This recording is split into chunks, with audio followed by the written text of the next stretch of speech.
Good morning, everyone. Just wanted to welcome you to my first broadcast from Rusty Bucket, the new van, or as my son affectionately calls him, Iron Van. I don't know if you can hear all the noises and stuff, but this is the noise of Rusty, and it is quite a bit different than Lil Blue II. It's kind of early morning, and there's not that much light, so this is kind of a test too of the new camera. Samsung, I think it's J3. I want to see how well it works here.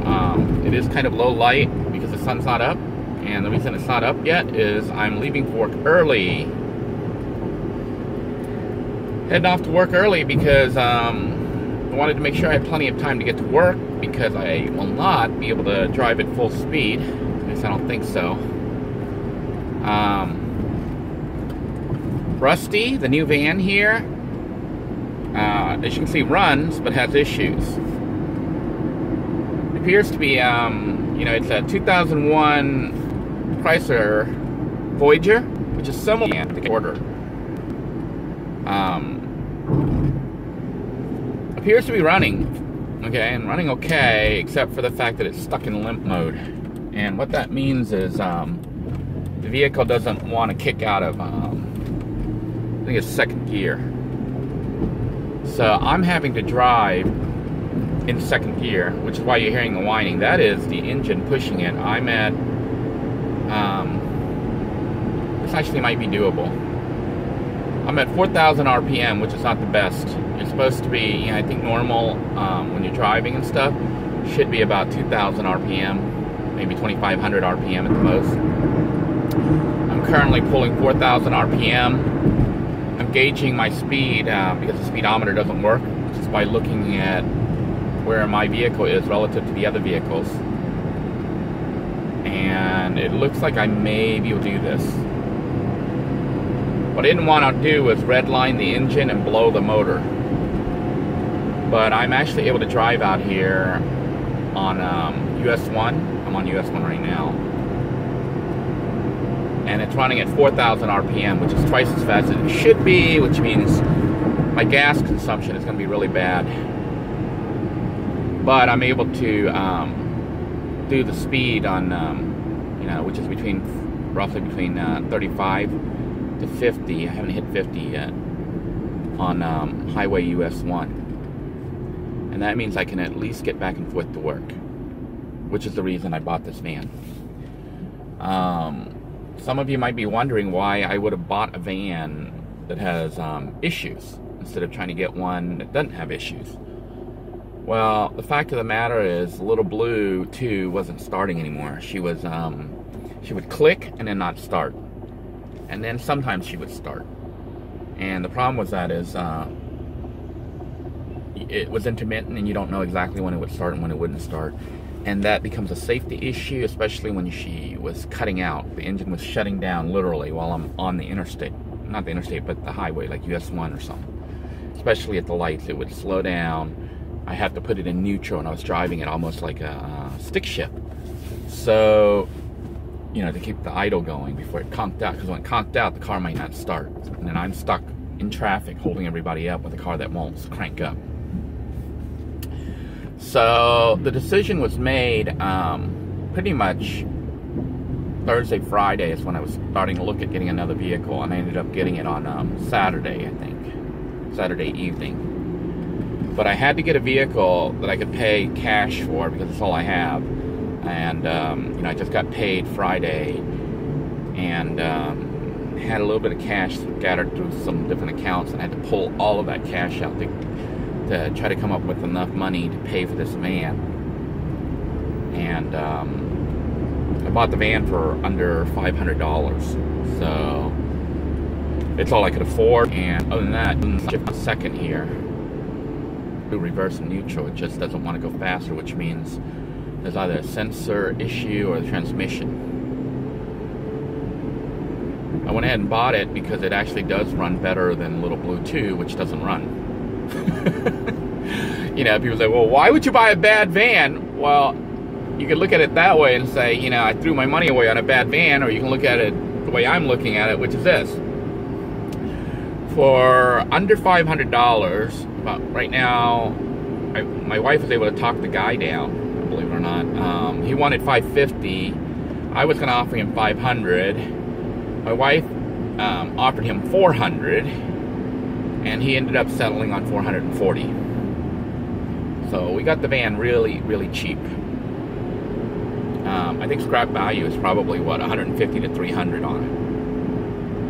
So, you know, for basically a couple weeks of paychecks, I have a van. And that's significant because what it means is it allows me to drive to work so I can keep getting paid. If I was still in Lil Blue II and I can't get to work, I'd get fired and there would be no more pay. So faced with that dilemma, it only makes sense to buy whatever vehicle you can afford if it'll at least take you to work. I'm on US 1 right now, and she is buzzing along at 4,000 RPM, which I know is not good to be running a car this high. But I'm actually keeping up with traffic. She's not redlining. I was afraid, you know, she'd go up the red zone and could blow the engine, but I'm actually able to keep up with traffic on US 1. That's very significant because it means I can drive back and forth to work without blowing up the engine.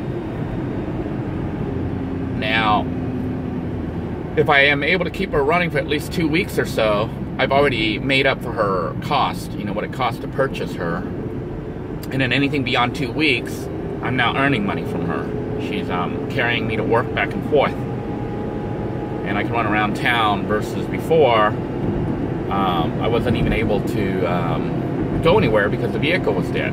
You know, Lil Blue II wouldn't run.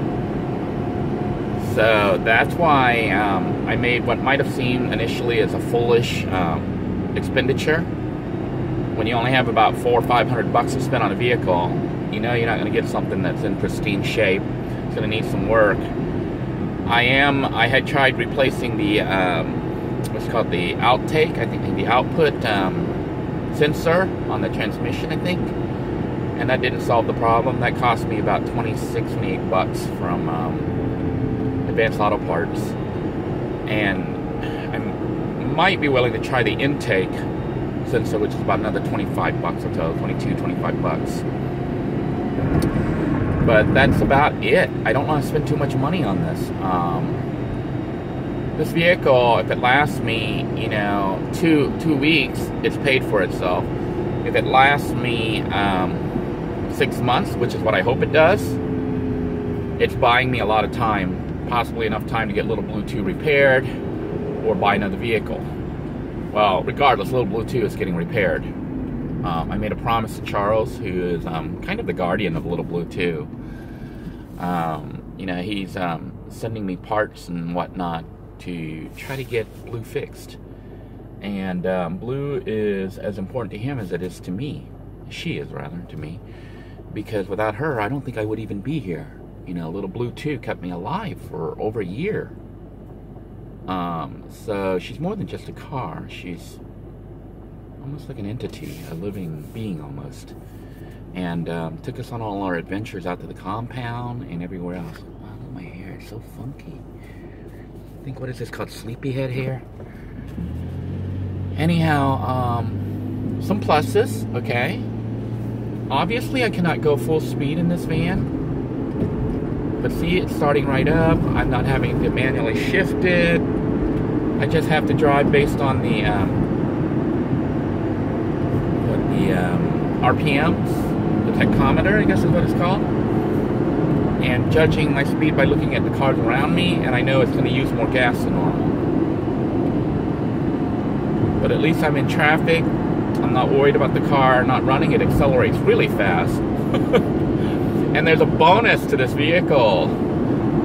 It has working AC. How cool is that?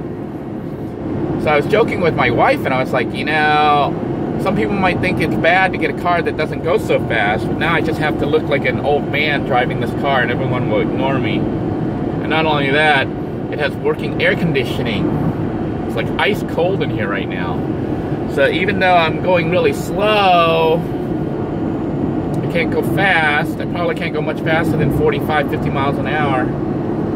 I can at least get to my destination and be nice and cool. And I gave myself a little bit of extra time this morning. I'm at 4,500 RPM right now. I think the maximum I'm willing to push this car is about right here, maybe 5,000 at the most. But at this speed, I'm keeping up with traffic on US 1, which makes me happy, because if it'll keep running this long for at least 6 months,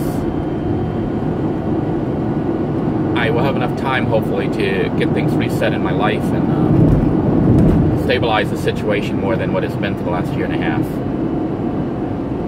And more than likely, I'll sell this van for about $400 or $500, maybe $600 if I can get it. Because it's a running vehicle with working AC, it just doesn't go fast. And I'll be fixing it up.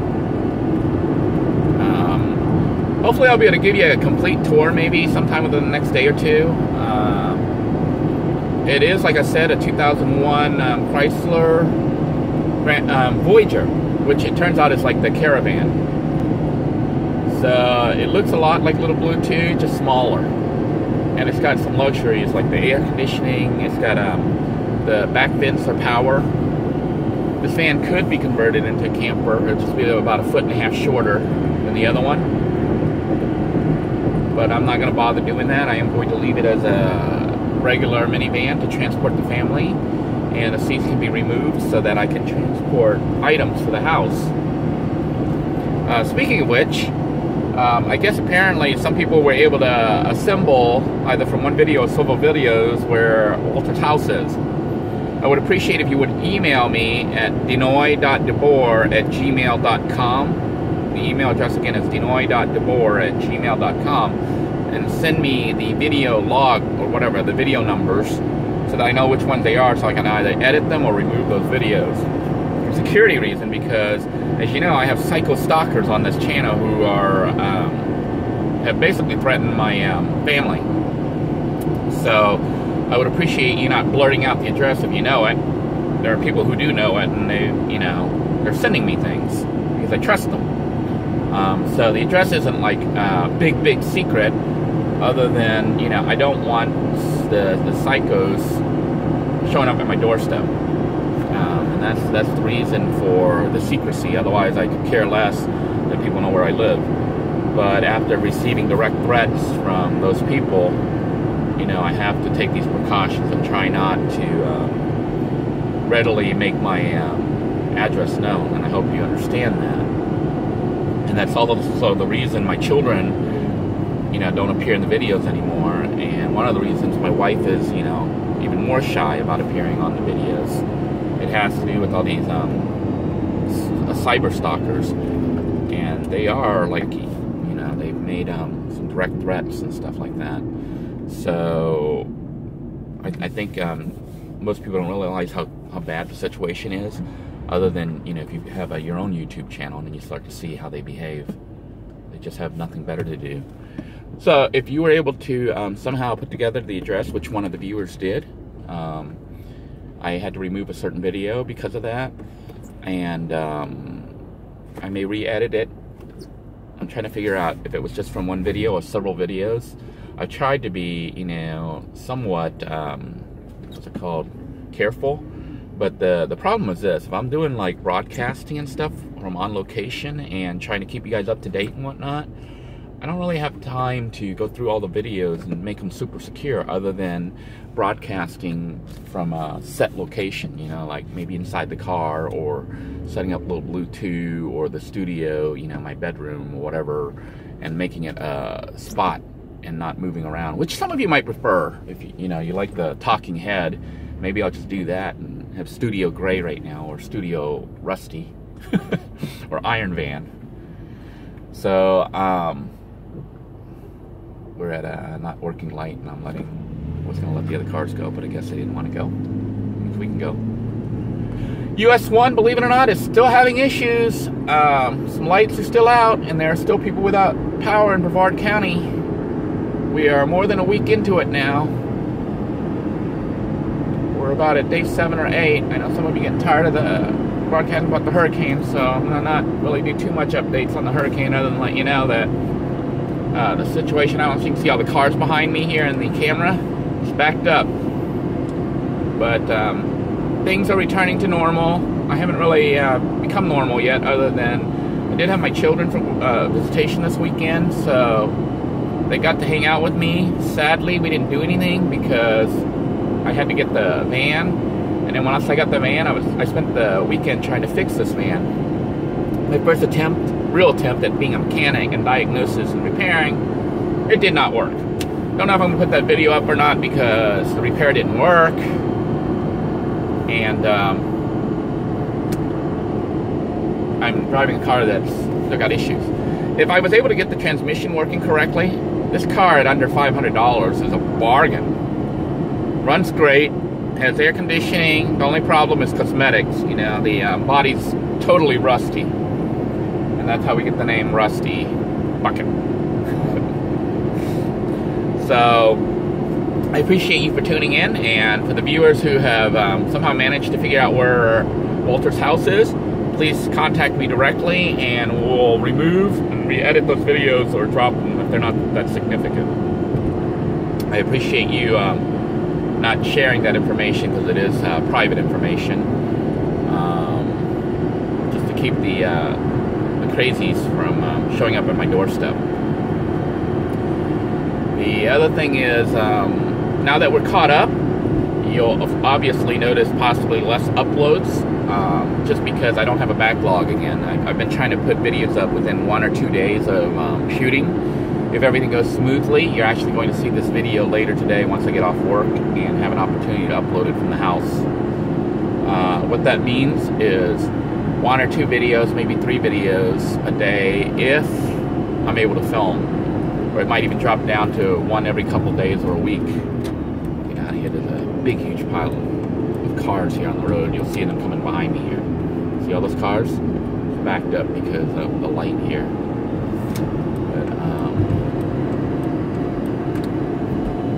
anyhow, I will try to do my broadcast when I can, and what it means is expect the Winds of Change channel to start doing some live broadcasts soon on a regular basis. I am going to try to figure out what day and time to set up a regular broadcast or semi-regular broadcast. I'm thinking once a week maybe on that channel. This channel, I'll try to do at least 1 video a week, if not more. Hopefully more, because those of you who are loyal viewers are actually watching even boring videos, which I am so grateful to you. If you've been watching the numbers and stuff, we're kind of fluctuating a little bit. It starts to drop when I don't upload every day, even though the views on here, I normally get only, what, 200 to 600 views, which is nothing. But when you look at the number of videos that we have out and new people coming in and actually doing what they're supposed to do, which is go back to the beginning, you can watch the van build series, the playlist, and you can also watch the vlogs from vlog number 1. You'll see how we get to where we are now and what's all transpired, and all the stuff you see us referencing, like Camp Freedom 2, the helicopter crash, the compound, the zombie attack, the various hurricanes that we've gone through. You'll understand what happened prior to where we are now, and it'll help me out actually, because when you watch those videos and let the ads run, I get paid, and that's what's helping me to keep the channel going, and actually making me optimistic that it may be possible to actually try to earn a living, and from YouTube. Obviously changes are going to have to be made, like the quality of the videos and the camera work, which means I actually have to start planning my shoots and the content instead of just doing live, spontaneous broadcasts like I've been doing, pretty much like now. You may see more of those, and obviously more shots where the camera's on a tripod or mounted like this one, so it's not shaking and bouncing all over the place. Look at why these cars are stopping. There's a green light up here. But you'll see a lot more, hopefully better quality videos. This particular camera that I got has roughly the same specifications as the previous one, but it doesn't have the sound problem that the other one had. I will probably test the other one and see if it fixed itself by trying out.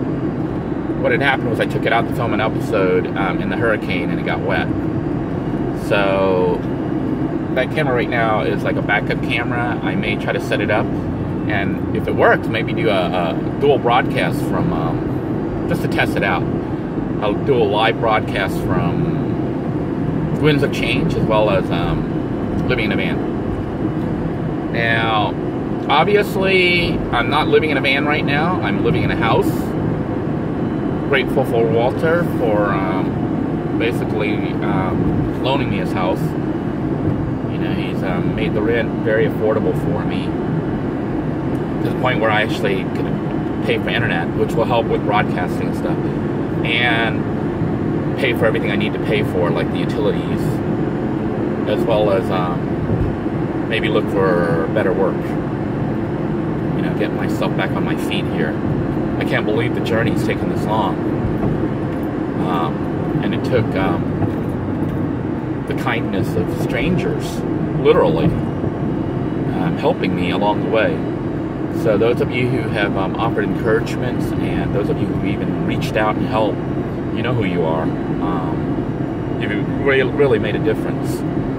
You know, there's a story, I don't know if it's from the Bible or something else, but it is one of my favorite stories. It has to do with this guy walking, I guess, with his friend on the beach. And, you know, every time this guy saw the starfish washed up on the sand, he would stop and pick it up and throw it back into the ocean. Except there were like literally hundreds or thousands of starfish sitting out there dying on the beach. And his friend says to him, you know, I don't think you're making much difference. Look at all these dead or dying starfish out here on the beach. You picking one up and throwing it back isn't going to make much difference at all. And his friend turned to him and he said, well, it might not make a difference to all the starfish, but the one that I picked up and put back into the water, I'm sure it made a huge difference for him. And that's how I kind of feel on this channel, with the help that people have given me. You know, some people are kind in the sense that they donate and help to organizations and whatnot, and then the organization hopefully disperses the funds and the care and stuff to the people who need it, providing things, services and whatnot, if they don't like pull a cap off of themselves for profit to run the organization.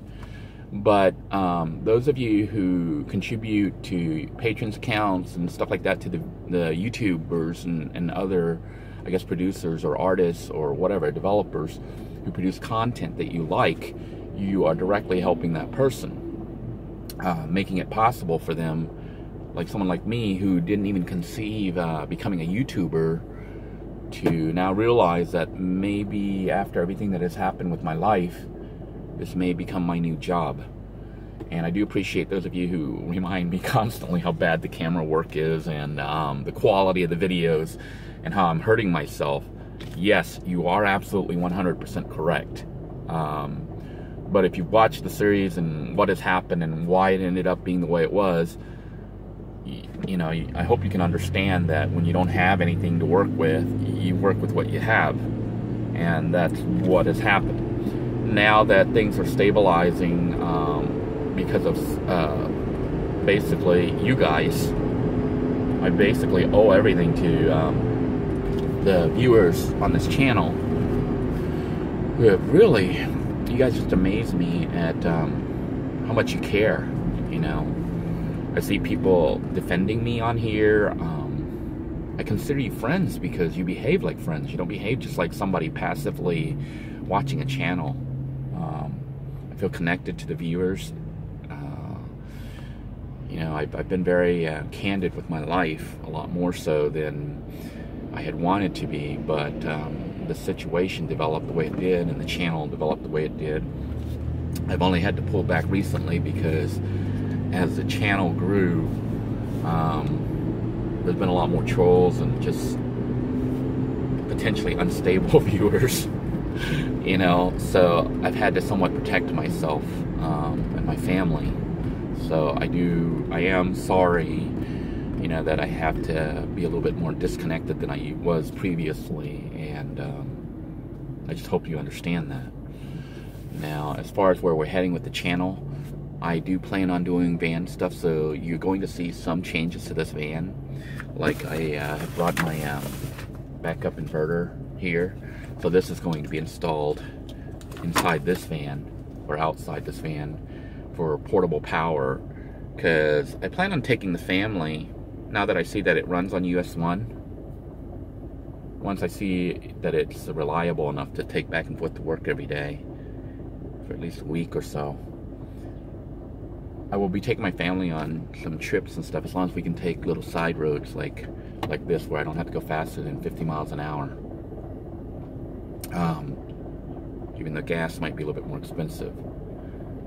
But the vehicle's nice. It's got 3 rows of seats, so I can carry 1, 2, 3, 4, 5, 6, 7 people comfortably in here. I think 7 adults comfortably in here. That should allow me to transport the whole family, you know, so we could take a trip somewhere. And with this really ice cold AC, it makes the road trips a lot more bearable. Before, it was really hard to drive anywhere. So just pray that this van lasts at least 6 months. That should be enough time for me to reset, hopefully reset my life. And if things go smoothly, you will see Lil Blue II resurrected, revived.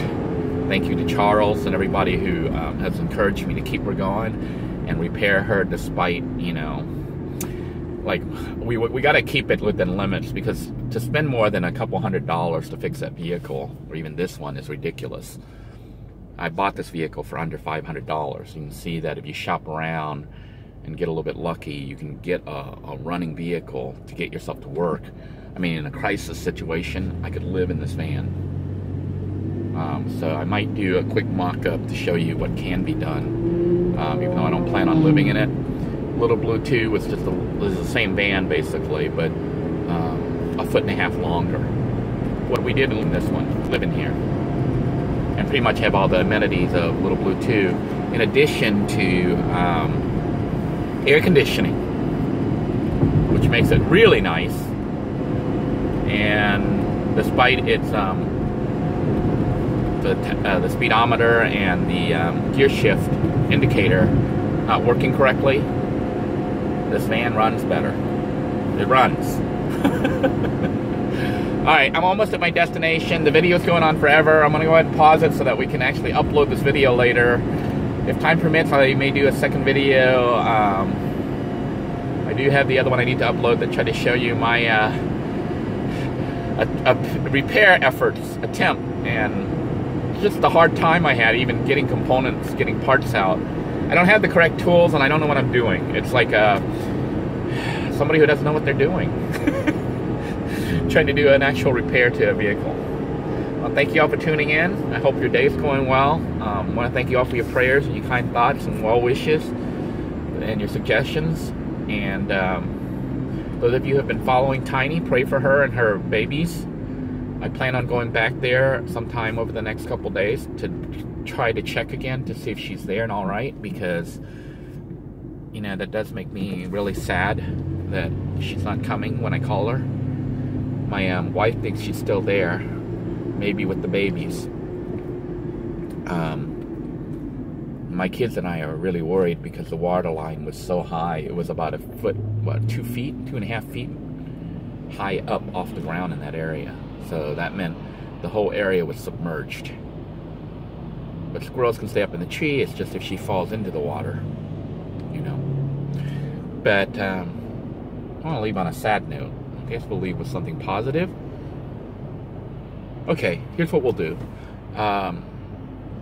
Given no weird stuff happened, I am actually going to maybe try to do a live broadcast on Winds of Change this evening. So if you haven't already subscribed to Winds of Change, please do so. You can find the link for it at the on the masthead of this channel. It's called Winds of Change. Click that, click subscribe, and try to stay tuned. If I can, I'll try to do the live broadcasts. Let me see, maybe about 6 or 7 p.m. Eastern time, Florida time. So pay attention to that channel. If absolutely possible, I will do a live broadcast there. And I think the story I will share with you is called Sandcastles in the Wind. And it'll help to explain kind of a philosophy I have about life and why you see me behave the way I do, even though a lot of times it really makes no sense to most people. But once you understand my reasoning, then everything might make a lot more sense. And some of you might actually start looking at that viewpoint and finding that it's something worth considering. So until next time, everybody, thank you again for tuning in. Thank you for your well wishes and your prayers. If you know where my exact location is, please email me, denoy.debor@gmail.com. And let me know how you're figuring it out, because you're obviously smarter than me. And that way I can try to fix that problem before one of the cyber crazies track me down.